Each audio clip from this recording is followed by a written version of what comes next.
It's 1609 in London. Paul and Lucy enter a pub to witness the live recital of Sonnet 116 by its acclaimed author, Shakespeare. After the performance, they see a suspicious man wearing a cloak that bears the insignia of the lodge approaching one of the pub patrons. They recognize the man as the Count of Saint-Germain. What would an important figure of the lodge be doing in a place and time that's ahead of his own? Then Lucy remembers that the very first time traveler, Lancelot de Villiers, has already lived in 1609. With a foreboding feeling, the couple continues to watch as the two men engage in a heated whisper. It is indeed Count Saint-Germain confronting his ancestor Lancelot. He intends to pursue a plan that Lancelot deems selfish and defying the omnipotence of God. But the Count is determined, as he has the powers to fulfill his wish.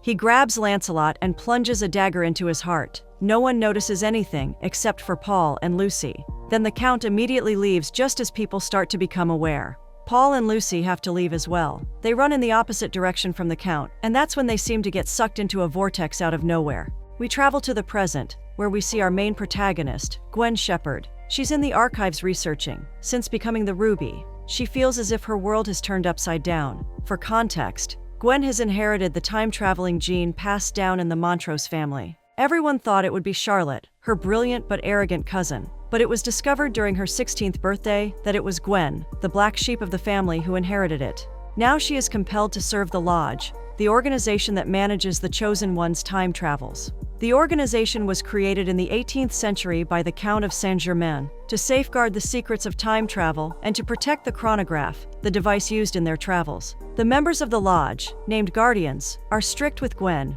as she's very behind in her training for the organization's special mission. She has to keep up with Gideon de Villiers, a time traveler from the only other family that has the gene, the de Villiers. While they are being prepped up for their special mission, they are also tasked with collecting blood from other time travelers before them. This is because Paul de Villiers and Lucy Montrose, Gwen's predecessor, have stolen the first chronograph. The renegade pair have escaped to the past, which makes it hard for the Lodge to apprehend them. And so they have made a second chronograph to fulfill its intended use, to house the blood samples of the 12 time travelers in all time, completing the so-called Circle of 12. It is said in a prophecy that the completion will grant peace and prosperity to the world, and that's why the Count created the Lodge in the first place. In addition, there's something special about the arrival of the 12th gene carrier, which happens to be Gwen. She's assigned the ruby, while Gideon is the diamond. It's understood that both of them, after collecting blood samples, must fulfill the special mission for the Lodge. But Gwen is not sold on it. First of all, she's suspicious about the Count, whom she's met many times during her travels. She understandably doesn't feel good around him, given that he once tried to choke her through telepathy. Then there's the mystery of why Paul and Lucy stole the first chronograph. Gwen is too curious and stubborn to simply go along with the Lodge's plans. She must get to the bottom of it first. After looking through several journals, Gwen finds something useful. She calls Gideon and relays the information. In October 1912, Lady Margaret Tilney, a former time traveler, was playing golf at Hyde Park with two lovely relatives, whom Gwen assumes as Paul and Lucy. She tells Gideon they must travel back to 1912 to meet Lady Tilney. In the next scene, we see Gwen and Gideon in their riding habits as they maneuver their horses forward. Gwen looks appreciatively at Gideon, who looks princely in his coat and breeches. She's always liked him, despite his unfavorable traits. At first, Gideon didn't like her, given that they both didn't know it would be her who'd inherited the gene, but he slowly opened up to her, eventually helping her with their travels. Since Gwen never received training, she doesn't know how to act appropriately in the time period they're sent to, making her look awkward. Gideon always reminds her about little things, so they won't look suspicious. The pair eventually finds Lady Tilney. As suspected, Paul and Lucy are there. Lady Tilney is in cahoots with the chronograph stealers, so it's unlikely Gwen and Gideon will obtain a blood sample from her. Gwen asks Paul and Lucy about why they stole the device. They don't answer, but they look like they're hiding more than what they're letting on. In the end, they tell Gwen they hid it to save her, because her blood will complete the circle and will lead to her demise. They advise her to search for the Green Rider and to ask Grandpa Lucas for help. Gwen and Gideon return, landing inside the church. Although their trip did not yield satisfying results, Gwen still believes there's a strong reason for Paul and Lucy to do what they did. On the other hand, Gideon doesn't trust them. He sees Gwen's reasoning, but he's too loyal to the Lodge. He believes in the Count's vision for the future, once the circle is complete. Then, realizing they are alone in the church, They take the chance to kiss and embrace each other. To Gwen's surprise, a rather cute gargoyle spouts water at them. He's Zamarius, the guardian of the church since the Middle Ages. Upon realizing that Gwen can see him, Zamarius is filled with joy. It's been a long time since someone recognized his existence. Gwen and Gideon proceed to the lodge, where there's a gathering of the inner circle of guardians. Since only reputable males are allowed to be guardians, Gwen can only look on as they put on their cloaks. Then, Mr. Whitman comes along to bring Gwen to a room for her elapsication, an officially scheduled and organized time travel. Mr. Whitman is among the high-ranking officials of the lodge, and Gwen doesn't like him either. On their way to the room, Gwen sees Zamarius again. Because she's the only one who can see the creature, she looks like she's talking to herself. Gwen excuses herself to go inside a bathroom and clear things up with the gargoyle. Zamarius offers to be her spy when needed. He says he's a demon cursed to stay in the living world, and part of his curse is to serve whoever can see him. That's why he's following Gwen around. He told her to be careful of Mr. Whitman, whom he calls a slime ball. Resigned to this setup, Gwen allows the gargoyle to serve her, but she tells him to leave her alone when she's with Gideon. Later, Gwen and Mr. Whitman enter the room, where Mr. George is already waiting with the device. Perhaps it's because he's not a traveler, but Mr. Whitman seems to enjoy the discomfort Gwen experiences when she travels. He sets the time to 3 hours, an unnecessary length for traveling. He sends Gwen back in 1953. Gwen lands dizzily on the floor, and a heap of books land on her. A clumsy man apologizes. This man happens to be Lucas Montrose, Gwen's grandfather. Meanwhile, during the gathering, Gideon tries the direct approach by asking the purpose of Gwen. In the mentioned prophecy, his and Gwen's special mission has something to do with the emergence of the 12th carrier of the gene. It says that the eagle's rise will happen when the last time traveler offers her life, denoting Gwen's demise. Gideon wants to know the specifics of the mission and the prophecy to see if there's a way to avoid the demise part. However, the elders do not appreciate Gideon's questioning. The new Grand Master of the Lodge, William de Villiers, tells Gideon off. He reiterates that the Lodge will benefit from Gwen's sacrifice, and that their motives shouldn't be questioned. Back in 1953, Lucas Montrose still feels flustered as Gwen tells him about his future family. He can't seem to imagine having a wife, 3 children, and a bunch of grandchildren when, in the present, he's very much single. As for Gwen, she adores the younger version of her grandfather. She's close to Grandpa Lucas since he's one of the few people who never made her feel left out. She asks him about the Green Rider and about the prophecy pertaining to the Circle of 12. Lucas doesn't know anything about the first, but he believes in the prophecy that once the circle is complete, an eagle rises, bringing forth a new era of enlightenment. His conviction with the prophecy makes Gwen perplexed. So the Lodge's true intentions are for the goodwill of humanity then? Eventually, her time's up as she experiences a spell of dizziness, a sure sign that she's about to travel. Lucas tells her he'll leave a key and a map inside the clock for her to find. With that, Gwen gets sucked into the vortex of time. That night, Gideon visits Gwen in her room. The two cuddle with each other as he updates her about the Guardians. He relays to her that he's been with the Lodge since he was 12 years old. His father passed away, and his mother already has another family in France. The Lodge took care of him, which explains his loyalty to the institution. But Gwen reminds her that he has her now. She promises to never leave him. She kisses him, and what may have been an intimate night is cut short by Gwen's mother entering the room. Once Gideon is out of earshot, Grace Shepherd reminds her daughter to not trust Gideon more than she trusts herself. Later, Gwen is awoken by her sleepwalking great-aunt, Madeline. She shares an ominous omen about a ruby heart pushed away by a lion with its paws. It falls and smashes into tiny pieces, but the pieces are drops of blood. It sounds scary, until Gwen realizes that Aunt Madeline is brain-addled and often spouts nonsense. The next day, in school, however, her best friend Leslie takes this seriously. Based on the Lodge's symbolism, Gideon represents the lion, while Gwen is the raven. Leslie is concerned since she can see her friend falling deeply for the dashing Gideon. Speaking of Gideon, he's currently in 1783 doing a solo mission. He meets the Count of Saint-Germain under strict conditions. He's told that the Florentine Alliance, a group in opposition to the Count, attacked him and stole his memoir, along with other important documents. Utmost secrecy is necessary for the Count's safety. Without ado, Gideon asks his ancestor about the ruby's role. He's still concerned about whether Gwen should really make the sacrifice to fulfill the prophecy. The Count observes that Gideon harbors special feelings towards the girl. The Count is aware of Gwen's stubbornness, and in front of him is a ready-made plan to soften the ruby's obstinacy and ensure her submission to the Lodge. The Count flatters Gideon, pointing out his charms and his potential to be a Casanova. He should use it to make Gwen fall for him more, and when that happens, he can ensure his safety. He also gives Gideon an invite to Lord Brompton's soiree later that year. He expects both Gideon and Gwen to be there. Gideon returns to the present to inform William about the Count's orders. To prepare for the soiree, especially Gwen, they enlist the help of Charlotte. Charlotte is still bitter that she's not the chosen one. She's been preparing and devoting her life to the lodge, together with Gideon, only for it to go to Gwen, who strongly questions their purpose. Later, during the dance tutorial, Gideon comes in and sees Gwen looking like a dancing traffic cone. He shows how it's done by inviting Charlotte to the dance floor. It's clear there's chemistry between them since they've trained together for years. This makes Gwen jealous, causing her to walk out. Under Mr. Whitman's watch, Gwen travels to 1950.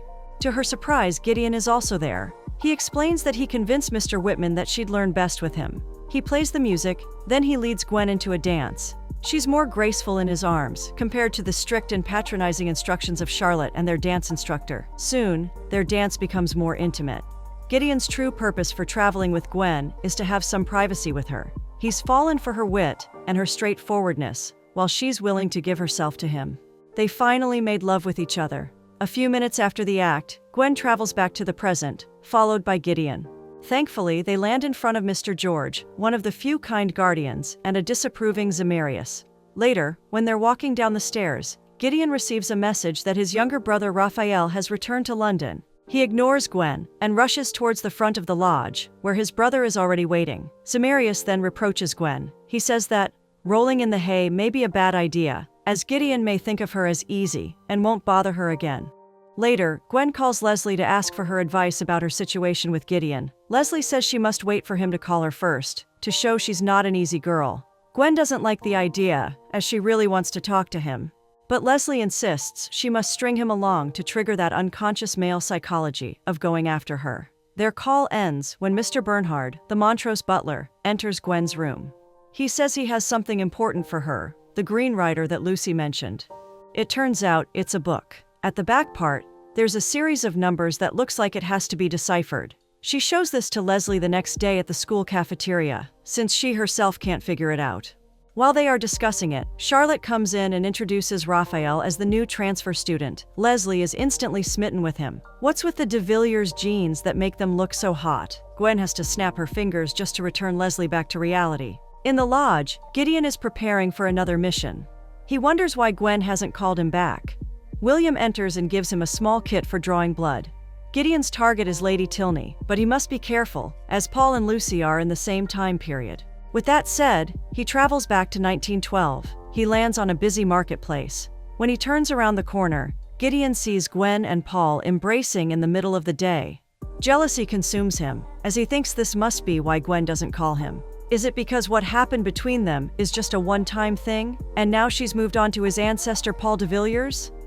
Despite his feelings, he shouts for Gwen to get away. Then a man hits him with a cane. The next thing Gideon knows, he's back to the present, where William questions him about what happened. Gideon doesn't tell the full story. Instead, he says he blacked out. He adds with bitterness that no one can be trusted.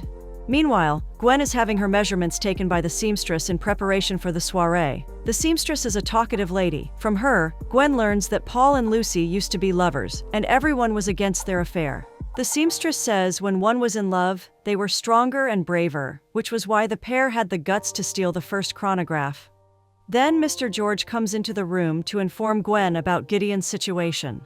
Gwen is deeply worried, but Mr. George assures her everything is fine.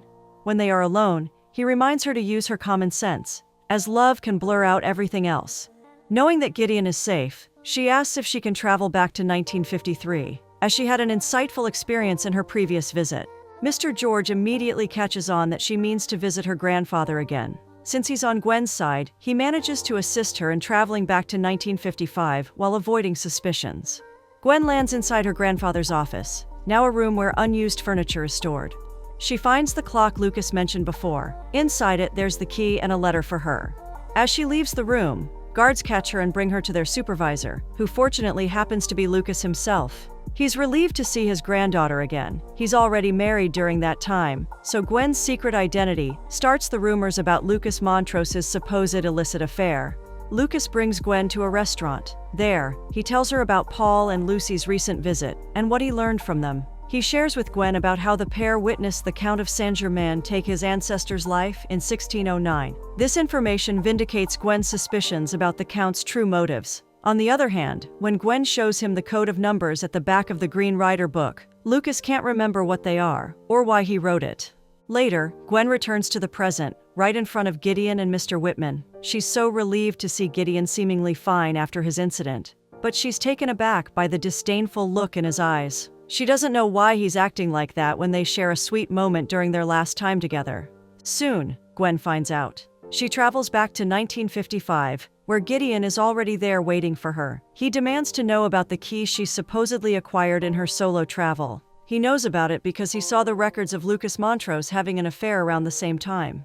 Gwen denies knowing about it. She asks why he's being distrustful towards her. With indignation, he mentions seeing her embrace Paul when he traveled to 1912. It's insulting that she's throwing herself at him one day, then the next she's looking for another victim. Gwen has no idea what he's talking about. The only travel she did was to 1955 when she met with her grandfather. Unfortunately, Gideon won't believe her. Gwen cries about how no one can be trusted, even Gideon, who won't tell her about his secret solo missions. Gideon says he's had enough of her, pertaining to her stubbornness to know about everything. But she interprets it differently. She thinks he's done with her. They both turn quiet as they wait for their signal to return, fuming with anger and disappointment.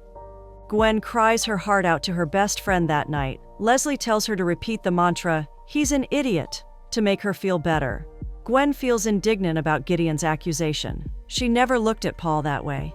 In fact, she feels paternal about him, even if they both physically look like they're the same age. To take Gwen's mind off of her heartache, Leslie tells her progress on the code found in the book. She reveals that Raphael was the one who suggested those numbers may be coordinates, and he was right. It leads to a very familiar address, the Montrose household, where they are right now. Still, some of the numbers don't make sense. Gwen suggests they could be page numbers. When they look on page 14, they see the letter B encircled.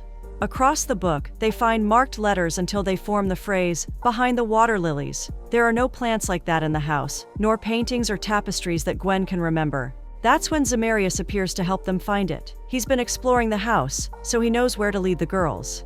The gargoyle leads them to an empty room and directs them to tear the wallpaper on one wall. There, they find embossed water lilies on tiles. Gwen removes the tiles and the fragile cement behind them. There's indeed a cavity hidden, but before they can find out more, Charlotte comes in. She looks suspiciously at Gwen and Leslie. Thankfully, the two friends are able to conjure up a good cover story. Gwen decides it's better to look into this cavity when everyone in the house is out. It's the day of the Suare mission. Gwen still feels insecure about a lot of things: the Count's dislike of her, the impending attack of the Florentine alliance on the Count, and most especially Gideon. Leslie encourages her, believing that she'll always surpass these challenges. And speaking of the alliance, Leslie shows her a book discussing the said organization. They have harbored pure hatred towards time travelers, even calling them witches possessed with demonic powers. There's a specific image of a supposed traveler whose hands can produce showers of fire. The entire existence of the Alliance is solely focused on destroying these so-called time travelers. Soon, Gwen has to change into her party dress for the soiree. She looks stunning in a red ball gown, and her wig complements her face really well, though she looks a bit vulgar compared to Gideon's modest attire. Nonetheless, the couple walks out of the room, leaving Charlotte feeling bitter. Gwen and Gideon are sent back to 1783. Their cover story is that they're siblings invited by the Count. The hostess leads Gwen to the food table, failing to notice the latter's amazement at witnessing such a glamorous event. But Gwen focuses on the hostess's story about the Count and Gideon flirting with the widowed lady Lavinia Rutland. The hostess implies that Gideon may become the widow's sixth lover, which makes Gwen jealous. She looks, and she meets the Count's eyes. She remembers the Count has telepathic powers, so she forces herself to think of pretty and funny things. But the Count is no fool. He approaches Gwen and puts up a flirty show of kissing her hand, which makes her shiver with disgust. The Count chides her and reminds her that her existence is for the fulfillment of his goals. Gathering her courage, Gwen defiantly lets the Count read what's on her mind. He has no power over her, he doesn't own her, and she has friends who'll protect her. But the Count is simply amused. He sarcastically kisses her hand again, before walking away. Later, he congratulates Gideon for doing a great job of making the ruby fall for him. Gideon disagrees, either because he never intended it, or because he's not sure about how she feels. Then, Lady Lavinia approaches him and demands he play the violin. Gwen looks longingly at Gideon. Despite everything, she still loves him. After the performance, Gwen approaches Gideon to reproach him about his flirting with the widow. Lady Lavinia sees them and gets jealous, so she puts Gwen into the spotlight to embarrass her. But Gwen is already tipsy with the tasty fruit punch. Emboldened by alcoholic spirits, she pushes Gideon onto the piano stool. Then, throwing her inhibitions aside, she steps on a chair and starts singing. Gideon plays the piano as an outlet for his embarrassment. Gwen's performance is more apt in burlesque clubs. But soon, everyone is dancing along to this young woman's song and avant-garde moves. Even Gideon sings along. But their merrymaking is short-lived as 5 soldiers from the Florentine Alliance finally make their appearance. All guests flee, while the host and hostess are paralyzed at a corner. Gwen and the Count hide under the piano, while Gideon and the Count's bodyguard fight off the intruders. Despite their valiant efforts, they are outnumbered, and soon they are surrounded. Gwen remembers that she has a canister of hairspray in her bag. Remembering the illustration earlier, she gets an idea of how to save themselves. She takes the intruder's attention, just as she feels the start of the dizzy spell. She sprays on candles, instantly flaring the flames up. The men cry and call her a witch and a devil's spawn. After pushing his enemy away, Gideon runs to Gwen and catches her before she falls. Then they both get pulled into the vortex of time. They land inside an empty room in the de Villiers' main bank branch. Office people are very confused looking at the 2 young people dressed in 18th century clothes, arguing about the young man's flirting with a widow. Gwen is knocked out on her bed, but later that evening, she remembers she has to investigate the mystery cavity in the wall with Leslie. Mr. Bernhard brings in his mallet and pickaxe. He, Gwen, and Leslie dig at the cavity until they discover an old chest. Inside is the first chronograph stolen by Paul and Lucy. Leslie finds a letter with it and gives it to Gwen. It reads, "Guard it with your life, because that's what's at stake. Love, Lucy." There's also an included address. Gwen decides to meet Paul and Lucy again. If they intended for her to find the chronograph, then they owe her the truth about why they stole it in the first place. The 2 friends go to a nearby phone booth. Leslie will look after the device while Gwen is away. Gwen returns to 1912, where she meets Paul in a marketplace. Paul knows that Gwen traveled there using the stolen chronograph. There's relief in his eyes as he gently embraces her, knowing that she's safe. This is the scene that Gideon saw earlier, who is now running towards them. The man who hit him is Paul's guard, who is instructed to look after Gideon until he travels back. When Lucy appears, Paul says they should tell Gwen the truth. Lucy sighs. There are no more excuses this time.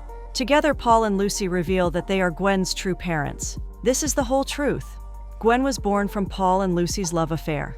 Fearing for their daughter's life, they entrusted her to Grace Shepherd and made sure she'd be nurtured outside of the lodge's influence. As the child of 2 time travelers, Gwen is much more powerful than the Count, and she's the only one who can stop him from achieving his nefarious plans. The main reason why the couple stole the chronograph is to stop the Count from closing the Circle of 12. Since Gwen is the last traveler, her blood is needed to close the circle.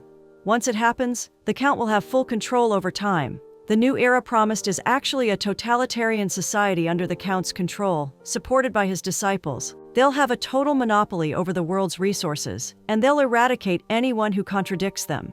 This is why the Count is so adamant about making Gwen become submissive to his goals. This also explains why Paul and Lucy made it difficult for their daughter to find the chronograph. She has to use her wit and resilience to resist the Count's manipulations. No one knows about this secret yet, so this is their advantage. Paul plans to meet with the Florentine Alliance in the 18th century to retrieve the Count's memoirs. They may find the key to fully defeating him.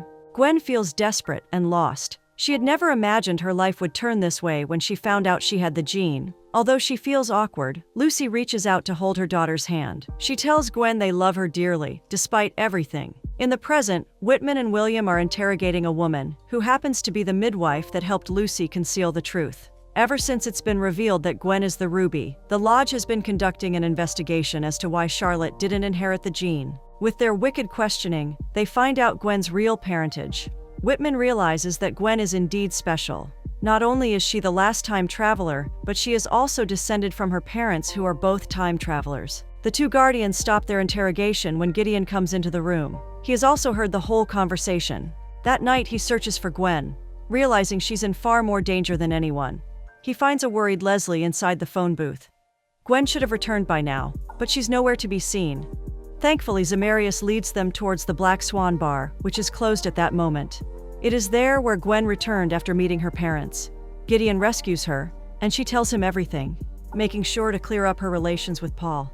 Gideon understands. He brings her back to the Montrose household. There, Gwen wakes Grace up, who has been waiting for her. She tells Grace she knows the truth now. Even then, she asks Grace to continue being her mother. Grace apologizes for keeping the truth from her. They hug each other as mother and daughter. The next day, specific changes are made. William declares the lodge will be more direct in handling Gwen's education. For that, they'll be sending her and Gideon to 1783 to meet the Count a week before the soiree. Gwen doesn't want to, but Gideon says she should because she owes him. Once they've traveled back, Gwen confronts him about what she owes him. Is it because he never told anyone about the chronograph and her parents? Gideon explains that they should be more mindful about their actions now. It's important that Gwen earns their trust so they can think of a plan to stop them. Besides, he wants to talk to her in private. By the stairs, he confesses his love for her. He finds it difficult to tell her his feelings because he's not used to it. But he needs to let her know he loves her. He can't stay angry with her for long. From now on, they must work as a team. No more secrets from each other. Gwen smiles at him, and they share a sweet kiss of reconciliation. A few minutes later, they are in front of the Count. They report about the attack of the Alliance during the soiree, and how Gwen saved everyone. Pleased, the Count gives Gideon a letter to be delivered to Lady Lavinia. Gideon takes his leave. Alone, the Count taunts Gwen, saying she's finally devoted to their cause. With her mind, Gwen lets him know he'll never use her for his selfish gains. She has Gideon to protect her. But the Count smirks at her. Gideon? He's always been loyal to the lodge, and it seems charming Gwen to fall for him isn't as hard. Taking pleasure in Gwen's confusion, the Count reveals he ordered Gideon to make her fall for him. After all, women in love are much easier to control. He reminds Gwen that in the end, he's in control, and she'll never stop him from achieving his goals. At first, Gwen doesn't believe him, but slowly she becomes appalled at Gideon's treachery. She encounters Gideon by the same stairs where he confessed his love earlier. She sees his hand bloodied, but she doesn't care. She wants the truth now. Did the Count order him to make her fall for him? Although he's pained at the way this is revealed, Gideon has made a promise to never keep secrets from her. He admits it. Already dizzy, Gwen simply thanks him for the truth. At the present, Gwen looks so lost. All the people she trusted kept secrets from her, which ended up hurting her. Zemarius joins her in her quiet vigil, wallowing in misery and uncertainty. Bernhard comes up to check on her. He says he's kept the chronograph safe. He also shows her a photograph of her and Gideon, seemingly happy in a 1920s party. Gwen doesn't remember this happening, which means she'll be traveling with Gideon in the future.